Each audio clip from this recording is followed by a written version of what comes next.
અરવલ્લીમાં આજે શનિ અમાસની ઉજવણી કરાઈ। મોડાસાના લીભોઈ ગામે ભક્તોની ભીડ ઉમટી હતી। મુંબઈ, રાજસ્થાન, મધ્યપ્રદેશથી ભક્તો ઉમટ્યા હતા। 30 વર્ષ બાદ શનિ ગોચરનો અનોખો સંયોગ। શનિદેવને તલનું તેલ તેમજ કાળા તલ મિશ્રિત અભિષેક કરાયો હતો। શનિદેવના અભિષેક માટે લાંબી લાઈનો જોવા મળી હતી। સાંજે 108 દીવાની આરતી સાથે મનોરથ યોજાશે।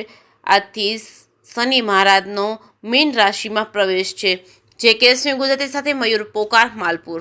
લીંબોઈ ગામ આપ સર્વે જાણો છો, જે આજે મિની શનિ સિંગનાપુરના નામે ઓળખાય છે।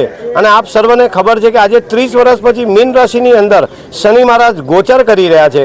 અને આજે જોગાનું જોગ શનિવાર અને અમાવસ એ પણ સાથે આવ્યું છે। 30 વર્ષ બાદ આજે આ યોગ આવી રહ્યો છે। અને આપ સર્વે જોઈ રહ્યા છો, ભક્તો ગુજરાત નહીં પણ મહારાષ્ટ્ર નહીં પણ રાજસ્થાન, ઉત્તરથી આજે પબ્લિક અહીંયા આવી છે। અને મારી પાછળ આપ સર્વે જોઈ શકો છો કે અત્યારે શનિ મહારાજનો મહાઅભિષેક ચાલી રહ્યો છે। અને અભિષેક બાદ અહીંયા આગળ સાંજે 5 કલાકે મહાઆરતી જે 108 દીવાની થશે। અને ત્યારબાદ જે મીન રાશિની અંદર જે ગોચર કરવાનો છે એ રાતના 9:47 કલાકે એનો પણ મહાઅભિષેકનું આયોજન આજે આ ચોગાનમાં શ્રી વાડીનાથ હનુમાન એવં શ્રી શનિદેવ મંદિરના પ્રાંગણમાં થવાનું છે। બોલો શ્રી શનેશ્વર મહારાજ કી જય।